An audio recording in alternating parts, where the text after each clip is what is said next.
नमस्कार दोस्तों, हर्षित द्विवेदी एजुकेशन में आपका स्वागत है। मेरा नाम है विनीत सागर। डेली ऑनलाइन फॉर एग्जाम्स 27 अगस्त 2022। आज के इंपॉर्टेंट ऑनलाइन कौन कौन सा है चेक करते हैं। सबसे पहला, India poised to become next global SaaS capital. SaaS का फुल फॉर्म है software as a service. It is a way of delivering applications over the internet as a service, freeing up the need of installing and maintaining software. देखिए, होता यह है, normally अगर आपको एक software चाहिए तो आप क्या करते हो, ऑफिशियल वेबसाइट पर जाके उसे डाउनलोड करते हैं। डाउनलोड करने के बाद आपको उस सॉफ्टवेयर को रजिस्टर करना पड़ेगा, बेसिकली लाइसेंस खरीदना पड़ेगा, उसके लिए आपको पैसे देना होगा, है कि नहीं। पर सॉफ्टवेयर ऐसे सर्विस में क्या होता है ना दोस्तों, आपको सॉफ्टवेयर डाउनलोड करने की जरूरत नहीं है, आपका जो पर्सनल कंप्यूटर है उसमें इंस्टॉल करने की भी जरूरत नहीं है। वेब बेस्ड सॉफ्टवेयर होगा, बेसिकली वेब पेज में वो सॉफ्टवेयर की सारी सर्विसेज है वो अवेलेबल होगा। तो बेसिकली क्या है ना, आपको डाउनलोड नहीं करना है, पीसी में इंस्टॉल नहीं करना है, बस आपको वो वेब पेज विजिट करना है, उसमें सब कुछ आपको मिल जाएगा। तो ऐसे web based software Indian companies provide करते हैं दोस्तों। अभी के हिसाब से ग्लोबल मार्केट में इंडियन कंपनीज का जो कंट्रीब्यूशन है केवल 2 to 4% है। पर रिसेंटली एक रिपोर्ट आया है, कुछ सालों में इंडियन कंपनीज का जो कंट्रीब्यूशन है वो 7 to 10% होने वाला है दोस्तों। और इंडिया को नेक्स्ट ग्लोबल सास कैपिटल करके इस रिपोर्ट बोला है। The report also stated that according to industry estimates the market is expected to reach $20 to $25 billion by 2025 from $4 to $7 billion in 2020। तो 2020 में टोटल वैल्यूएशन था $4 to $7 billion। 2025 तक मतलब 3 साल के अंदर ये $20 to $25 billion का मार्केट बनने वाला है। वैसे इंडिया में अभी के हिसाब से 18 सास यूनिकॉर्न्स हैं, with country being the third largest सास इकोसिस्टम ग्लोबली। देखिए, यूएसए एंड चाइना के बाद थर्ड लार्जेस्ट सास इकोसिस्टम इंडिया है दोस्तों। इंडिया में अभी के हिसाब से 18 सास यूनिकॉर्न्स है। यूनिकॉर्न्स का मतलब क्या होता है, ऐसे स्टार्टअप कंपनीज जिसका वैल्यूएशन $100 billion से ज्यादा है। ठीक है, वैसे आपको यह भी पता होना चाहिए कि सबसे ज्यादा स्टार्टअप्स किस कंट्री में है, यूनाइटेड स्टेट्स ऑफ अमेरिका में है, इसके बाद चाइना में, इसके बाद इंडिया में है। अगला है automatic number plate reading cameras to soon replace toll plazas. Central government एक प्लान लेके आ रहा है दोस्तों to remove all the toll plazas from the national highways in order to reduce traffic congestion on the highways. देखिए, toll plazas की वजह से नेशनल हाईवेज में ट्रैफिक कंजेशन होता है, आपको ये मालूम होगा। वैसे आजकल तो कम हो गया है क्योंकि फास्टैग आ गया है। फास्टैग आने से आपको टोल प्लाजास में रुकने की जरूरत नहीं है, बस आपको स्लो डाउन करना है, ऑटोमेटिकली वो स्कैन करके आपके अकाउंट से पैसे कट जाएगा। पर रिसेंटली एक स्टडी से पता चला, ये फास्टैग का इंट्रोडक्शन के बाद भी ट्रैफिक कंजेशन में इतना ज्यादा रिडक्शन नहीं हुआ है।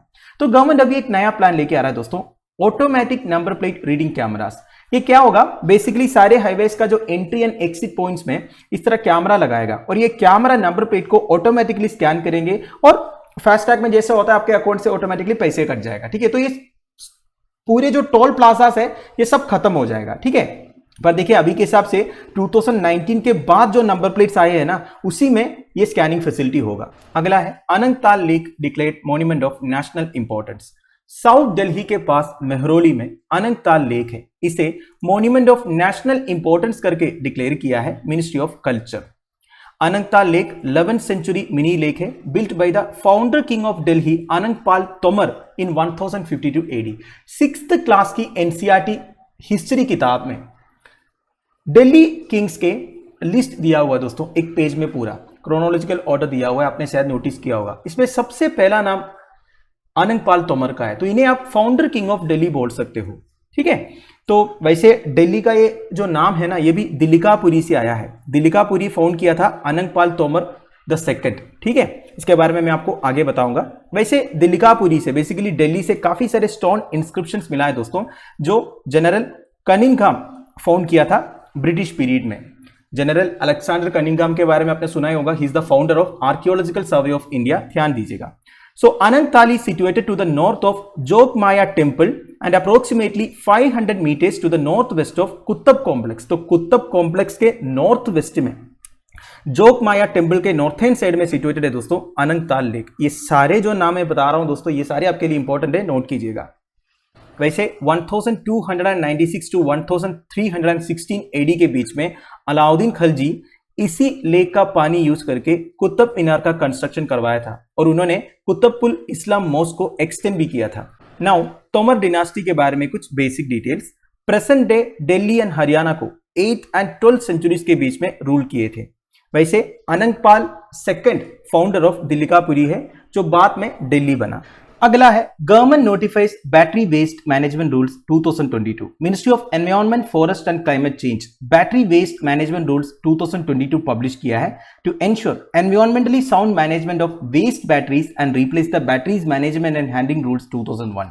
तो देखिए, batteries management and handling rules कम से कम 20 साल पुराना था, 2001 का था, तो उसी को रिप्लेस करेंगे ये जो नया बैटरी वेस्ट मैनेजमेंट रूल्स है दोस्तों। सो it shall apply to producer, dealer, consumer, entities involved in collection, segregation, transportation, refurbishment and recycling of waste batteries। देखिए, ये रूल की स्पेशलिटी ये है दोस्तों, इसमें सबको रिस्पॉन्सिबल बनाया है। इसे बोलते हैं एक्सटेंडेड प्रोड्यूसर रिस्पॉन्सिबिलिटी। इसके बारे में एक वीडियो ऑलरेडी चैनल में अवेलेबल है। एक्सटेंडेड प्रोड्यूसर रिस्पॉन्सिबिलिटी मतलब क्या होता है? इसमें क्या है ना, जो बैटरीज के प्रोड्यूसर्स होगा या फिर इंपोर्टर्स होगा, वो भी रिस्पॉन्सिबल होगा for the collection and recycling, refurbishment of waste batteries. Basically क्या है दोस्तों, मान लीजिए एक प्रोड्यूसर एक बैटरी प्रोड्यूस कर रहा है, प्रोड्यूस करने के बाद वो बेचेगा डिस्ट्रीब्यूटर के थ्रू, फाइनली कंज्यूमर के पास पहुंच जाएगा।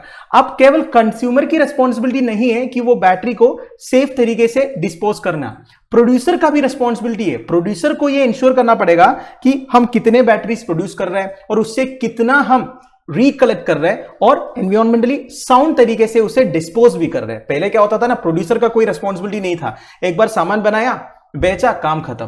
पर ये जो नए रूल्स है, ये एक्सटेंडेड प्रोड्यूसर रिस्पॉन्सिबिलिटी के कॉन्सेप्ट में बनाया है। इसमें प्रोड्यूसर का भी रिस्पॉन्सिबिलिटी है दोस्तों। तो इस रूल्स का प्रॉपर इंप्लीमेंटेशन के लिए joint secretary in the ministry of environment forest and climate change को एज एन अपीलेट अथॉरिटी बनाया है। अगर कोई इस रूल को वायलेट करेंगे तो इनके ऊपर पेनाल्टी लग जाएगा, इन्हें कॉम्पनसेशन देना होगा। तो इसमें all types of batteries covered है, regardless of chemistry, shape, volume, weight, material composition. मतलब प्रोड्यूसर्स या इंपोर्टर्स ये नहीं बोल सकता कि हमारे बैटरी छोटा है या फिर हमारे बैटरी लेड एसिड का है, निकल कैडमियम का है, लिथियम आयन का है, ऐसा कुछ नहीं। अगर बैटरी है, करंट निकल रहा है, तो इसका सेफ डिस्पोजल आपकी रिस्पॉन्सिबिलिटी है। वैसे देखा जाएगा तो इंडिया का जो इलेक्ट्रिक व्हीकल मार्केट है, it is expected to increase at a compounded annual growth rate of 49% till 2030। देखिए, इंडिया का इलेक्ट्रिक व्हीकल मार्केट का कंपाउंडेड एनुअल ग्रोथ रेट 49% है अभी के हिसाब से, ये 2030 तक रहेगा। तो बैटरीज भी बहुत ज्यादा आएगा, तो इसका सेफ डिस्पोजल भी इंपॉर्टेंट है। वैसे कंपाउंडेड एनुअल ग्रोथ रेट मतलब क्या होता है? एक होता है एनुअल ग्रोथ रेट, एक साल का ग्रोथ रेट। जब आप एक से ज्यादा सालों का ग्रोथ रेट क्यूमुलेटिवली देखते हो ना, उसे आप कंपाउंडेड एनुअल ग्रोथ रेट बोल सकते हैं। एंड द ईवी वॉल्यूम्स में cross annual sales of 17 million as per a report. ठीक है, annual sale of electric vehicles 17 million तक होने वाला है। और देखिए, EPR mandates that all waste batteries be collected and sent for recycling, refurbishment and it's prohibits disposal in landfills and incineration. इसका मतलब क्या है? देखिए, एक्सटेंडेड प्रोड्यूसर रिस्पॉन्सिबिलिटी के अंदर जितने बैटरी प्रोड्यूसर्स है ना, उनकी रिस्पॉन्सिबिलिटी है उनके द्वारा प्रोड्यूस किया हुआ बैटरीज यूज होने के बाद उसे रिकलेक्ट करना, रिसाइकिल करना या फिर रिफर्बिश करना। कोई लैंडफिल्स या इंसिनरेशन में जाके उसे फेंक नहीं सकता। To meet the EPR obligations, producers may engage themselves or authorize any other entity for the collection, recycling or refurbishment of waste batteries। देखिए, ये सारे स्टेटमेंट्स मैं आपको इसलिए बोल रहा हूं, ये सब एग्जामिनेशन में स्टेटमेंट्स बन सकता है। देखिए, इसमें क्या लिखा है? ईपीआर ऑब्लिगेशंस के अंडर ना प्रोड्यूसर्स खुद कलेक्ट कर सकता है यूज्ड बैटरीज को, या फिर कोई और एंटिटी को ऑथराइज कर सकता है कि हमारे द्वारा प्रोड्यूस किया हुआ जितने बैटरीज है उसे आप कलेक्ट करके हमें दे दो। अगला है distinguished scientist Sameer V Kamath appointed DRDO chairman. Distinguished scientist Sameer V Kamath को अपॉइंट किया है आज secretary of the department of defence research and development and chairman of the defence research and development organisation, that is DRDO। अभी के हिसाब से कामत साहब director general naval systems and materials है दोस्तों DRDO में। इससे पहले कौन थे DRDO का चेयरमैन? जी सतीश रेड्डी साहब। ठीक है, नो, इनका appointment to the age of 60 years तक होगा। DRDO का एस्टेब्लिशमेंट हुआ था 1958 में after campaigning. Now this is also important, कौन कौन से एजेंसीज को कंपेन करके DRDO एस्टेब्लिश किया था?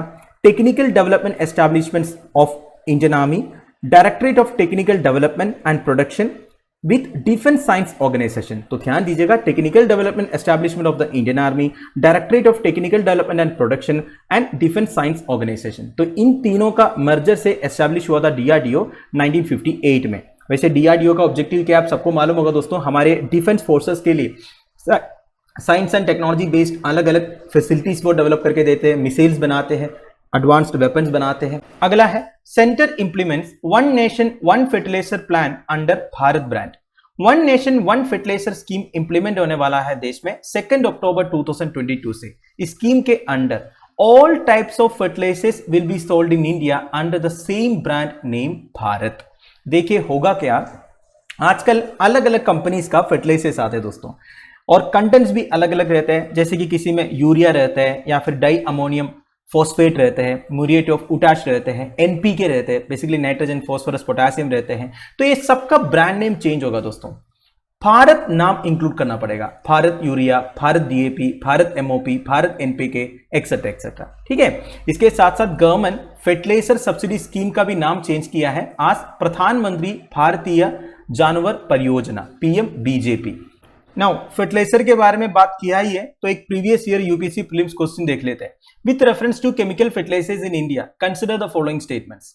वीडियो पॉज करके एक बार पढ़ लीजिए, इसके बाद आंसर बताने की कोशिश कीजिए, हम आंसर भी डिस्कस करेंगे साथ साथ में।